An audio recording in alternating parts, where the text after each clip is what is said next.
조급한 사람을 보느냐 그보다 미련한 자에게 오히려 희망이 있느니라.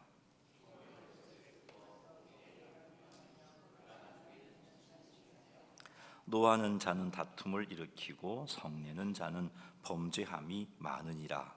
사람이 교만하면 낮아지겠고 마음이 겸손하면 영예를 얻으리라.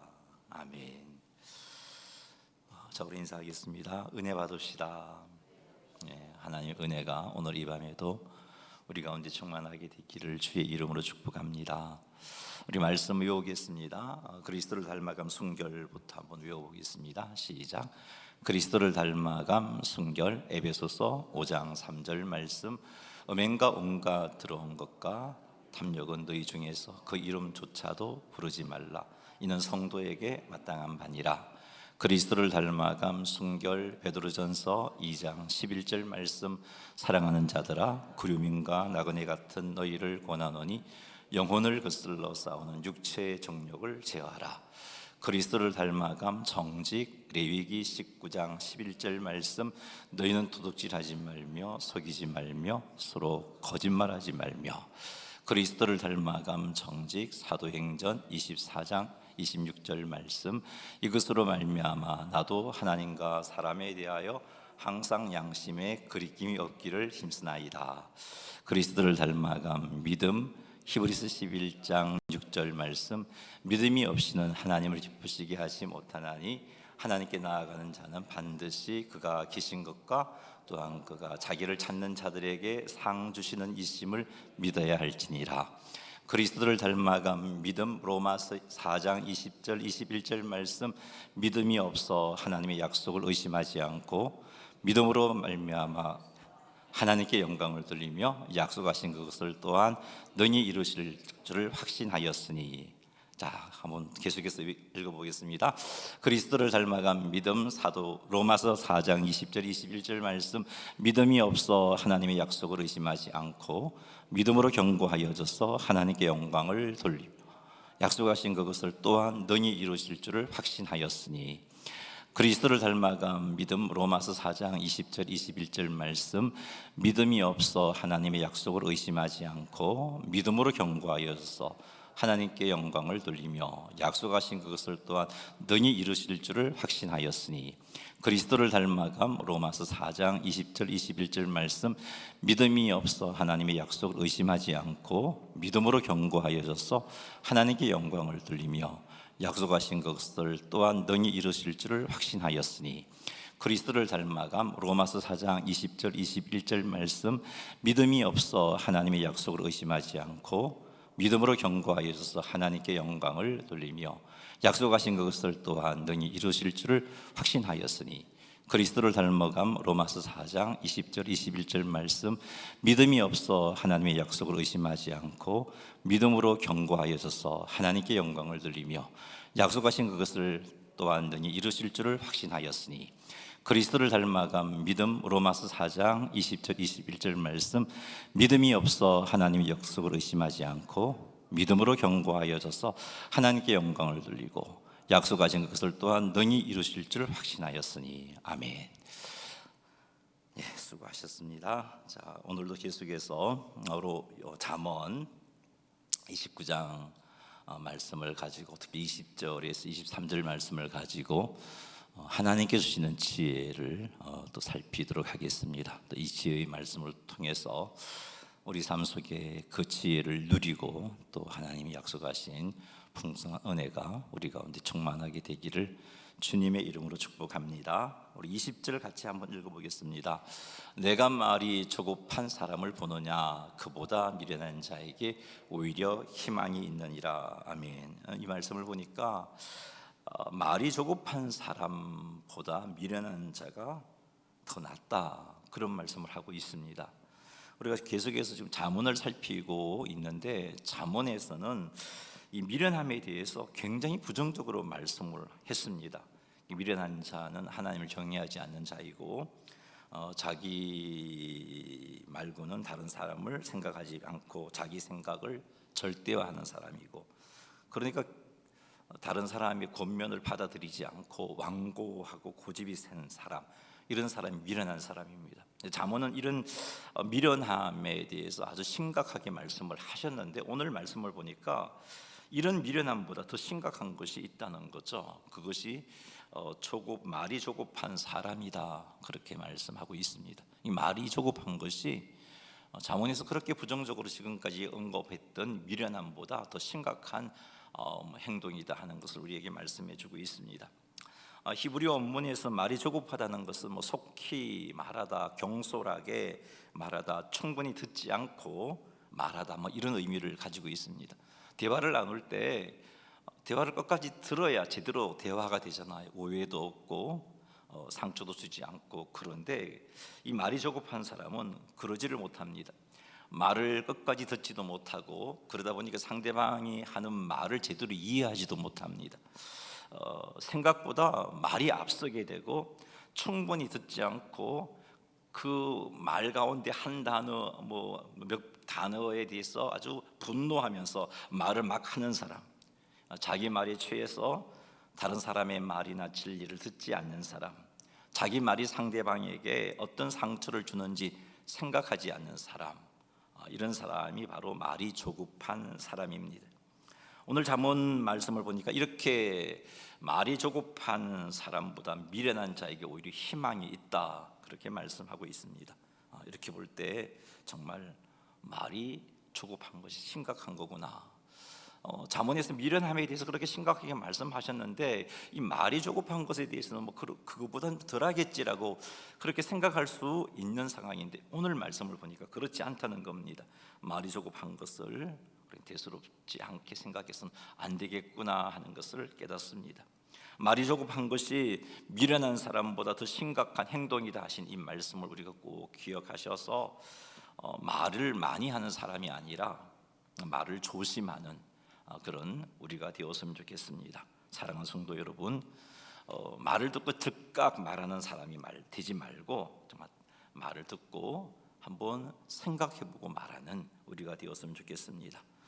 대화를 할 때 상대방의 말에 끝까지 귀를 기울이지 않는다면, 또 말을 들으면서 반박할 말을 생각하고 있다면 그 사람은 틀림없이 말이 조급한 사람입니다. 사랑하는 성도 여러분, 여러분의 대화의 방식이 어떠한가요? 끝까지 상대방이 어떤 말을 하고 있는지 이해하려고 끝까지 귀를 기울이고 듣고 있는 그런 대화를 하고 있는 것인지, 아니면 말을 들으면서 여러분에게 걸리는 말이 있으면 뒷말은 듣지 않고 그 말에 대해서 내가 어떻게 반박할까, 그것을 생각하면서 대화를 하고 있는지, 이런 상태로 대화를 하면 대화가 되지 않습니다. 그냥 상처만 주고 받을 수밖에 없는 상황입니다. 그러니 사랑하는 성도 여러분, 대화할 때 상대방의 말을 끝까지 들으시기 바랍니다.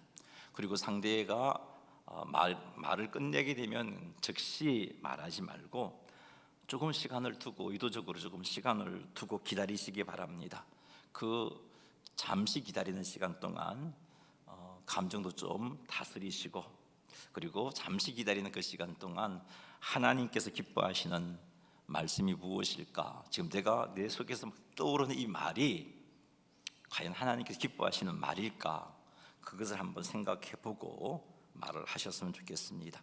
그리고 상대방의 말에 반박하기 전에 내가 상대방의 말을 제대로 이해했는지 한번 확인해 보시기 바랍니다. 제대로 이해하지 못해서 오해해서 분노하는 경우도 많고, 그래서 상처를 주는 경우가 많습니다. 그러니 상대방에게 반박하기 전에, 어떤 말을 들었을 때 반박이 떠오르잖아요. 그 떠올라서 반박하기 전에 내가 정말 상대방이 나에게 하는 대화를 제대로 이해했는지 한번 확인해 보시기 바랍니다.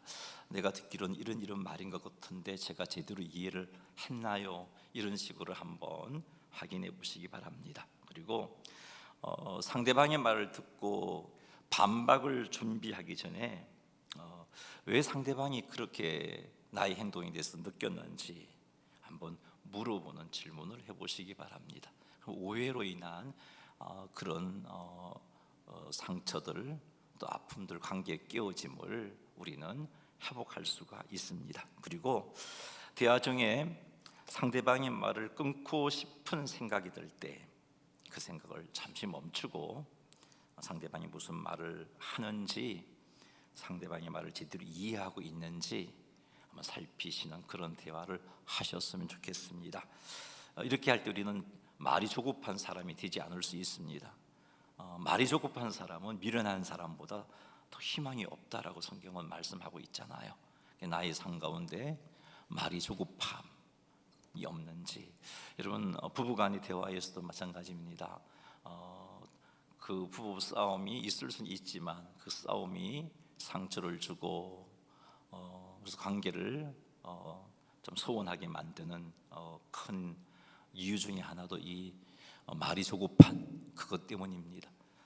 상대방의 말을 제대로 이해하지 않고 그냥 내가 느끼는 감정으로 이해해버리고, 그러니까 그 상대방이 더 미워지게 되고 더 어려워지게 되고 관계가 깨어지는 겁니다. 그러니 말이 조급한 사람이 되지 않게끔 우리는 끝까지 말을 듣고 제대로 들은 말을 이해했는지도 한번 점검해보고, 혹 상대방의 말에 대해서 어떤 반박할 거리가 생각난다면 왜 상대방이 그런 말을 했는지를 한번 확인해보는, 그것도 부드럽게 막 분노하면서 확인하는 것이 아니고 그렇게 하는 대화를 하셨으면 좋겠습니다. 나는 원래 성격이 급해서 그게 안 돼요, 그러지 말고 하나님께 지혜를 구하고 하나님께 도움을 구하고 성령님의 은혜를 사모하면서 우리의 대화가 말이 조급한 사람이 아니라 참으로 철저하게 끝까지 말을 듣고 이해하고, 그래서 대화를 통해서 오해를 풀어나가는 그런 우리 모두가 되기를 주의 이름으로 축복합니다. 오늘 20절 말씀이 우리에게 그것을 가르쳐주고 있습니다. 말이 조급함이 정말 미련한 것보다 더 위험한 거다 하셨으니, 말이 조급한 모습이 있다면 그냥 내 성격 탓이다, 그냥 그렇게 넘기지 말고 좀 심각하게 고민하면서 하나님께 도움을 청하고 주의 도우신 가운데 이 부분들을 고쳐 나가시는 여러분 되시기를 주님의 이름으로 축복합니다. 21절 말씀 같이 한번 읽어보겠습니다. 종을 어렸을 때부터 곱게 양육하면 그가 나중에는 자식인 채 하리라. 자, 이 말씀은 고대 이스라엘의 그 사회적 문화의 맥락 속에서 종과 주인의 관계에 관한 말씀입니다. 여기서 곱게 양육한다는 것은 훈계하거나 책임을 가르치기보다는 무조건적인 혜택과 호의를 베푸는 양육을 이야기합니다. 괜히 잘못을 짚어주다가 관계가 틀어지면 어떻게 하나, 좋지 못한 주인이 되면 어떻게 하나, 그런 생각에 그런 일들이 일어나는 게 싫어갖고 훈계도 그러고 책임도 안 가르치고 그냥 무조건 호의를 베푸는 이런 양육, 이것이 곱게 양육한다는 겁니다. 책임을 묻지 않고 실수를 덮어주는 태도, 잘못된 행동이 있음에도 불구하고 그것을 가르쳐주지 않는 양육, 훈계보다는 칭찬과 보상만 반복하는 그런 양육, 성숙하기 전부터 권한과 특권을 주어주는, 그에게 넘겨주는 그런 양육, 이것이 바로 곱게 양육한다는 건데, 이렇게 양육하게 되면 21절 하반절에 보니까 그가 나중에는 자식인 채 하리라. 즉 자기 위치를 넘어서려는 태도, 권위를 무시하는, 주인에게 순종하지 않는 그런 행동을 하게 된다는 겁니다. 21절 말씀에 의하면 종을 어렸을 때부터 곱게 양육하게 되면 그는 자신의 위치를 망각하고 주인의 권위를 인정하지 않는 자가 된다, 그런 내용의 말입니다. 그러므로 주인은 종을 함부로 대해서도 안 되지만 그렇다고 훈련과 경계함 없이 편안함만 주는 그런 것도 옳지 않다는 겁니다. 그렇게 되면 그 종도 또 주인도 공동체도 결국은 질서를 잃게 되고 어려움을 겪게 된다 하는 것을 잠언 말씀이 우리에게 주고 있습니다. 자, 이 말씀은 종을 사랑하지 말라 그런 말씀이 아닙니다. 무분별한 호의는 사람을 망치고 공동체의 혼란을 초래할 수 있다는 경고의 말씀입니다.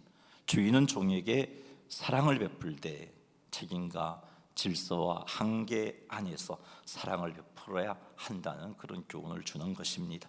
그 사람의 역할과 책임과 기준을 잘 가르쳐주고 잘못하고 있으면 바르게 할 수 있도록 훈계하고 양육하는 것이 올바른 가르침이고 지혜다라고 말씀하고 있습니다. 자, 그렇다면 이 말씀이 사실은 그 고대 건동 시대의 종과 주인, 노예와 주인과의 관계에서 주시는 말씀인데, 그럼 오늘 이 시대에 이 말씀을 어떻게 적용해야 할까? 오늘날 여기서 말씀하고 있는 종은 어떤 자를 의미할까? 자, 여기서 이 말씀을 오늘 우리 시대에 적용해 본다면 종은 이런 사람이겠죠. 훈련을 받아야 하는 사람, 또는 권위 아래 있는 자들이 종에 해당되겠습니다. 그래서 훈련을 받아야 할 자 중에는 자녀가 있을 수 있어요. 그죠? 하나님께서 맡겨진 자녀를 또 영적으로 육적으로 하나님을 바르게 세울 수 있도록 우리가 훈련을 시켜야 되고, 또 교회의 질서를 배우고 섬김과 순종을 익혀야 할 그런 시기의 사람들, 처음 믿음 생활하는 사람들, 그런 사람들이 여기에 해당될 수 있겠고, 또 직장에서 신입 직원들이 여기에 해당될 수 있겠죠. 권위 아래에 있는 자 역시 부모의 권위 아래에 있는 자녀들, 그 다음에 교사의 권위 아래에 있는 학생들, 직장인 공동체에서 리더의 권위 아래에 있는 모든 자들이 여기에 해당될 겁니다. 그래서 그런 자들을 대할 때 리더십의 자리에서 권위를 가진 자리에 있는 자가 그런 자들을 대할 때 우리는 갈등이 두려워서 그냥 좋게 그렇게 양육하고 가르친다면 그 공동체는, 그 가정은 오히려 힘들어지고 어려워질 수 있다 하는 가르침을 주는 말씀입니다. 그래서 따라서 부모는 자녀에게 사랑을 베풀 때 잘못한 것에 대해서는 분명히 훈계를 해야 됩니다.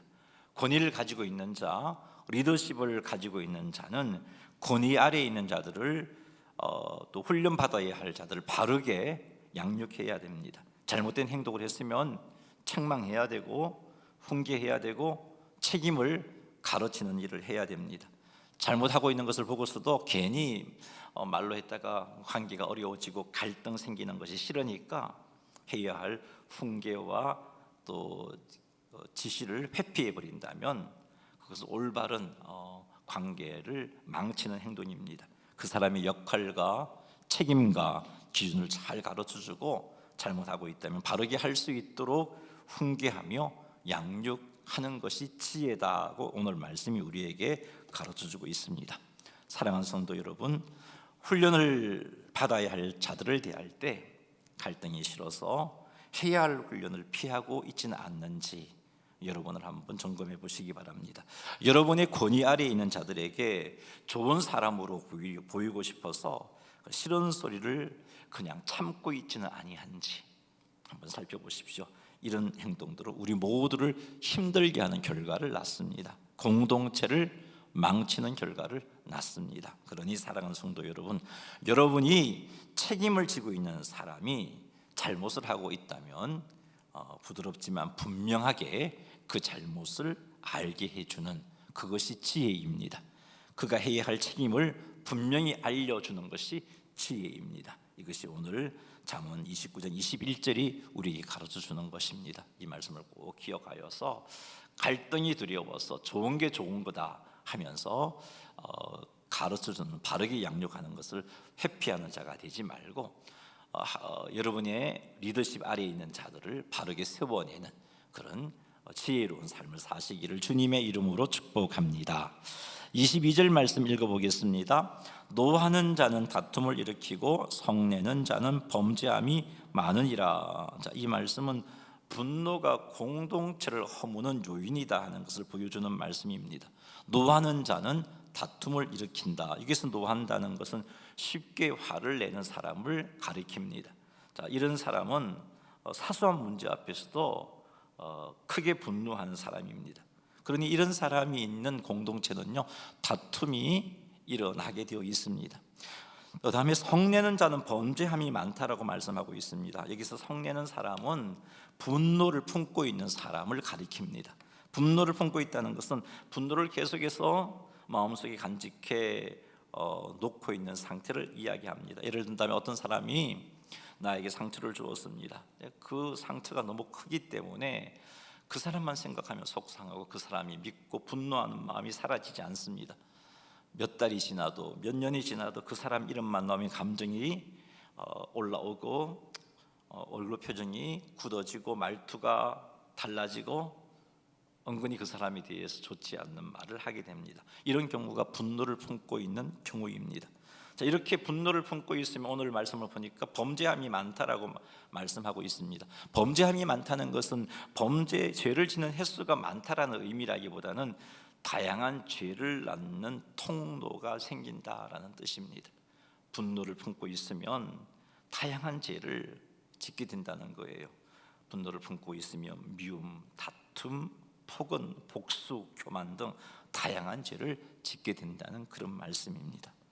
노하는 자가 다툼을 일으키고 분노를 품고 있는 자, 성내는 자가 다양한 죄를 짓게 된다는 말씀이 주는 교훈은, 첫째, 분노는 내 마음 안에만 머물러 있는 것이 아니다 하는 겁니다. 분노는 반드시 관계 속에서 갈등을 불러일으키게 되어 있습니다. 그리고 분노는 반드시 공동체를 깨뜨리는 일을 하게 됩니다. 두 번째, 이 말씀이 주는 교훈은 지속적인 분노는 죄를 확장시킨다는 겁니다. 우리가 앞에서 조금 전에 언급했는데 분노는 다양한 죄의 통로가 된다고 말씀드렸잖아요. 이 분노를 품고 있으면 죄가 점점 확장되어지는 겁니다. 그러니 우리는 분노가 생기면 그 분노를 하나님의 뜻 안에서 잘 처리를 해야 됩니다.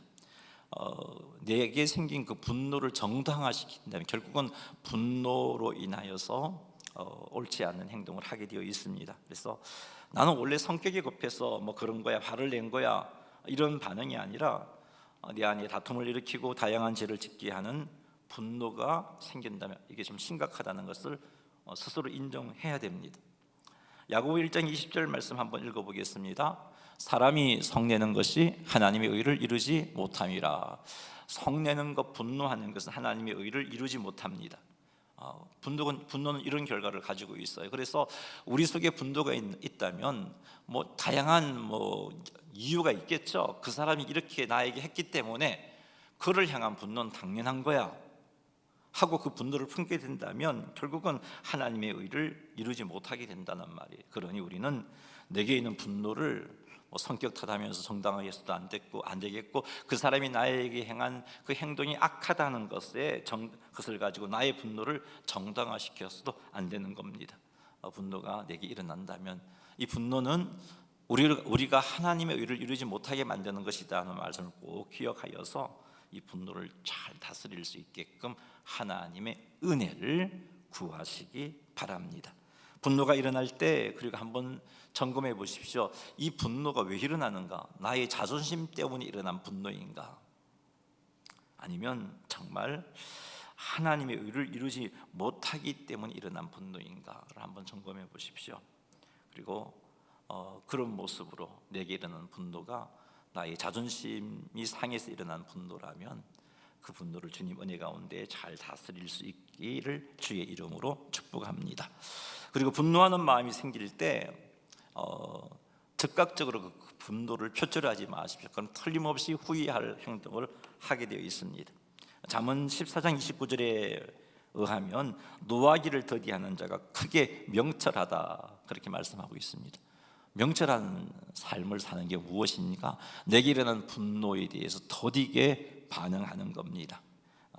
화가 날 때 즉각적으로 말하면 우리는 죄를 지을 수 있는 가능성이 커지게 되어 있습니다. 그러니 그렇게 말하지 말고, 화가 난다고 즉각적으로 말하지 말고, 화가 난다고 그 감정을 가지고 문자도 보내지 마시고 틀림없이 후회하는 결과를 낳습니다. 그렇게 하면 그 분노의 순간에, 화나는 순간에 정말 인내하는,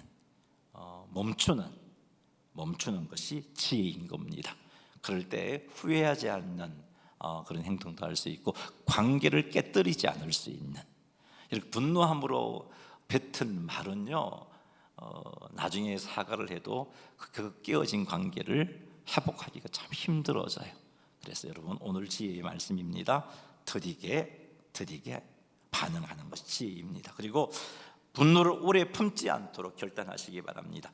에베소서 4장 26절과 27절 말씀 같이 한번 읽어보겠습니다. 분을 내어도 죄를 짓지 말며 해가 지도록 분을 품지 말고 마귀에게 틈을 주지 말라. 이 말씀에 의하면 분노를 품게 되면, 계속해서 분노를 마음에 가지고 있으면, 그 앞에서 제가 말씀드렸잖아요. 분노는 많은 죄를 짓게 만드는 통로라 그랬어요. 그런데 이 에베소서 4장은 이렇게 표현하고 있습니다. 마귀에게 틈을 주는 것이다 라고 말씀하고 있습니다. 마귀에게 틈을 주게 되면 이로 인해서 결국은 다양한 죄를 짓게 됩니다. 그래서 우리가 분노하는 마음이 생겼을 때 우리는 예수님께서 나의 죄를 용서해 주신 것을 기억하고, 여러분 우리가 예수님께 받았다는 것이 얼마나 큰 은혜인지 모릅니다. 우리가 그 예수님께 용서받기 위해서 합당한 행동을 한 것 없잖아요. 그럼에도 불구하고 주님의 크신 사랑을 용서해 주셨는데, 우리가 그런 큰 용서를 받았다는 사실을 꼭 기억하여서 나를 분노케 하는 사람을 용서할 수 있어야 되겠습니다. 이 일을 위해서 기도해야겠어요. 그 사람이 내게 행한 이 일은 도무지 이해할 수도 없는 거고 왜 그렇게 했는지도 모르겠고 도무지 용서가 되지 않아요. 그런 감정이 지속되면 지속될수록 여러분은 영적으로 육적으로 병들게 되어 있습니다. 또 마귀에게 틈을 주는 그런 결과를 낳게 되고 더 많은 죄를 짓게 되는 것입니다. 그래서 분노를 다스릴 수 있도록, 이 품고 있는 분노가 내게 떠나갈 수 있도록 우리는 결단해야겠고, 우리 결단만으로 되지 않는 일이잖아요. 우리 의지력만으로 이게 해결되지 않습니다. 성령님의 도우심이 있어야 합니다. 성령 하나님께서 내 안에서 충만하게 역사하시도록, 성령의 충만함이 성령의 열매들 가운데 인내가 있고 또 용서가 있고, 그런 열매들을 통해서 우리는 분노를 다스릴 수 있습니다. 그러니 사랑하는 성도 여러분, 분노를 잘 다스릴 수 있도록 성령 충만함을 사모하시고 성령의 열매인 절제를 통하여 용서하고 분노를 품지 않으시는, 그래서 우리는 하나님의 거룩한 백성으로서 분노의 지배를 받는 삶을 사는 것이 아니라 성령님의 다스림을 받는 삶을 사는 하나님의 백성이 다 되어야겠습니다. 이 사실을 꼭 기억하여 하셔서 분노가 나를 망치지 않도록, 우리 공동체를 망치지 않도록 분노를 하나님의 은혜 가운데 다스리는 성도님들이 다 되시기를 주님의 이름으로 축복합니다. 우리 23절 말씀 같이 한번 읽어보겠습니다. 사람이 교만하면 낮아지게 되겠고 마음이 겸손하면 영예를 얻으리라. 아멘. 여기서 말씀하시는 교만은 하나님 없어도 살아낼 수 있다고 그런 생각을 품는 겁니다. 하나님 없이 스스로 한번 높아지겠다는 마음, 하나님 없이도 잘 살 수 있다는 마음, 이게 교만입니다. 따라서 교만한 자는요, 자기 능력을 의지합니다. 교만한 자는 하나님보다 자기를 더 신뢰합니다. 교만한 자는 다른 사람을 무시합니다.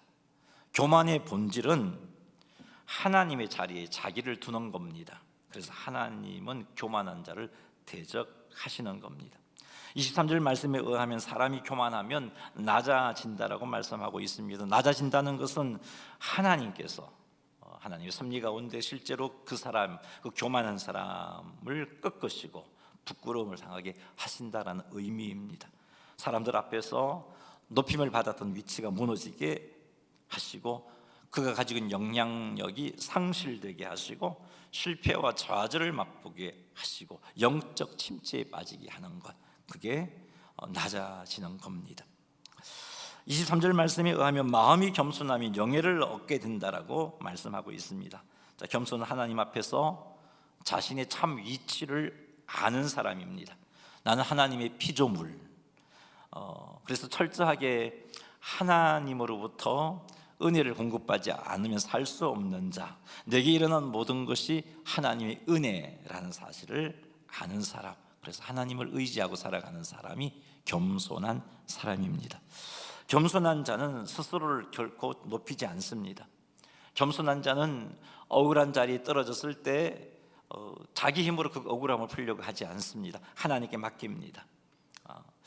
사랑하는 성도 여러분, 교만함이 여러분의 마음에 자리 잡고 있지 않는지 한번 점검해 보시기 바랍니다. 인정받지 못했을 때 불편합니까? 내 공로를 드러내고 싶은 마음이 강합니까? 이런 마음이 있다는 것은, 인정받지 못했을 때 불편하고 내 공로를 드러내고 싶은 마음이 있다는 것은요, 내가 했다는 겁니다. 내 능력으로 무언가를 이루어냈다는 생각을 하고 있는 겁니다.